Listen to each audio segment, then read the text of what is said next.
Hi. Okay, what I've got going on right now is, okay, you can see I have a neck collar on. It's because I can't hold my neck up today. That's from dystonia. It gives out. I can't hold my, no, I shouldn't say neck. I can't hold my head up.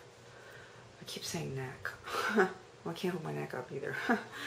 I don't know why I'm laughing right now because I'm in a hell of a lot of pain. Also today the trunk of my body gave out, which it does frequently, at the base of my spine, and I have loads of herniated discs that don't get a chance to heal because it keeps happening, or I paralyze backwards from dyskensia or dystonia down my back. That's what I wanted to get. That's oral. I don't get it a lot, so I wanted to get it on the tape. I'm having trouble sitting up right now because I'm in a lot of pain, and my herniated disc is herniated and re-herniated. I don't know how many are herniated. I know there's one real bad one, right where it gives out, but I've had, I think, up to three or four. I know at least three. Anyway, I don't get that's called oral dyskinesia. There's other kinds of dyskinesia they're movement disorders. The dystonia can be a movement disorder as well, but it's also more related to cramping. I have both, and the full body convulsions. So I also have gotten that with my lips, my smacking. When I have seizure activity, when I went through years of really severe seizures after coming off 8 years of a lot of psychotropic drugging, 99% I didn't need. If alternatives had been used, I probably I would have needed very little. I just needed my central nervous system to be brought down. And a sensory overload, which was at first focused on. But anyway, I'm having a really hard time sitting up right now. So it just started to happen, so I wanted to get on, because I don't get it a lot. And it was confusing in the beginning because it would happen, I'd get it when I had really bad seizures as well, lip smacking. Except it would be for a long time. Where with the TD, oral tardive dyskinesia, I usually get it for shorter periods of time. I don't know if it's going to come on again. What I'm going to do is I'm going to take a little bit of clonazepam. I don't have the right medications for all the dystonia. I have generalized spasmodic dystonia. That means groups of muscles cramping all through my body. All my muscles and ligaments are damaged underneath, short and stiff, from another drug reaction.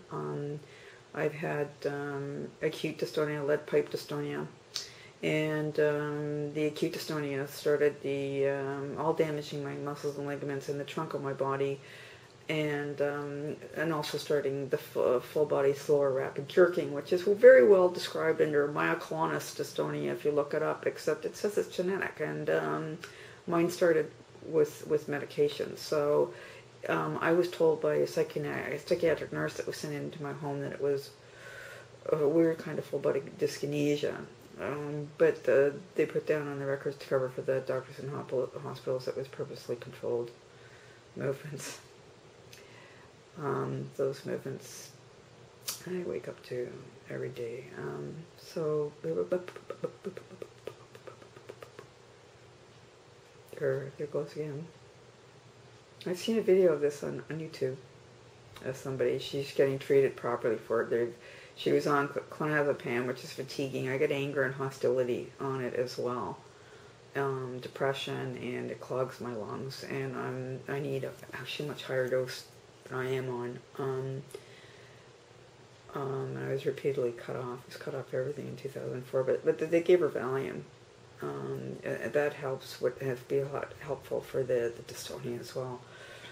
I also have severe ME, myalgic encephalomyelitis, which is sort of what got me into all this trouble, being sent to a psychiatrist for neurological problems.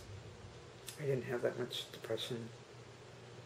And most was related to having severe PMS and hormonal problems during my cycle after I got ME, and when I crashed, which they actually thought at the beginning was being bipolar, because they thought me being crashed and not being able to do anything and my mood going down, and then being unable to get up and function around the home was bipolar. Psychiatry for you. Pseudoscience.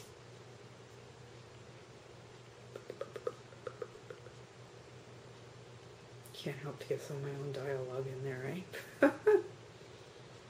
Okay, I'm going to shut this off now. I'm having, I was hoping to do some typing today in the living room, but I'm in horrendous pain just trying to sit up, so I have to lay flat. Last fall and through into the winter, I had so many disc herniated, I couldn't sit up. I was able to make it to the, I could, because I could make it to the bathroom. I do have a bucket and a female urinal in here, and I was forced to use them for so many years, left paralyzed in my bed alone. I'll crawl, drag myself to the bathroom, which is actually a dangerous place for me to be, because my neck and trunk of my body can give out at any time, and I can start convulsing, which I do. I wake up to every day. It's just variations of how severe and whether I can get it under control or not. And I just got some medications in May 2010 that I was cut off in June. Oh no, in fall 2004, but they aren't the right medications, so I have a long ways to go. So,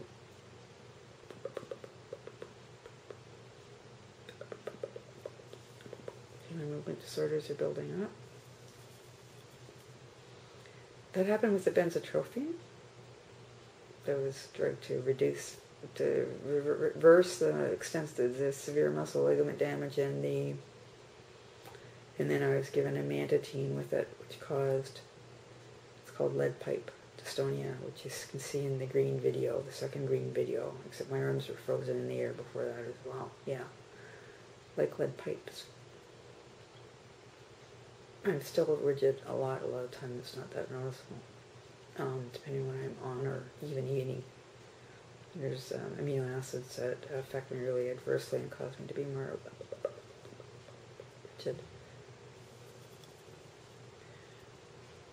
I had that movement disorder in my arms as well. And it started with the benzotrophine. I have a really strong tremor in my right arm that got worse when the dystonia got really bad, when after January 2004, when the first time I couldn't hold my neck up, the cervical dystonia had gotten really severe. I was on the medical records, but they left it off as a diagnosis. It's been clear. I've been riddled with it for a long time. It actually started in the late 90s. I just didn't know what it was. Okay, I can't sit up anymore, so, and I'm even having trouble holding up this pole for the camera. It's hurting. My muscles and ligaments on my arms are, to my wrists, are extremely damaged. Well, they all are, but they're the worst of the lot. In my shoulder sockets, in my spine. Still, I can't lift up much more than a book. Sometimes I can't even lift up that. So right now, this is even hurting my shoulder sockets and my arms, and I can't do this anymore. So I have to take some clonazepam and lay down, and I'm trying to think what I can take for the pain. I've already taken a quarter of a Percocet, and it's not doing anything. If I take more, it makes me more rigid since I got dystonia. So I have to be careful how much I take, and I used to be prescribed 3 to 4 a day. I just got those back in May, and just only a few every few months. So I actually need something that's going to relax the herniated discs and muscle spasms and my shoulders, but then I don't need my neck relaxed anymore, because then that might cause me not be able to hold my neck up longer, and the trunk of my body give out again. It's a herniate my disc, and also if I paralyze backwards, it herniates my disc, which that's almost every day. Okay, let's turn this off. Cheryl Benson coming at you from bed, neck collar and all. Have the best day you can. Help me have the best day I can. See you soon.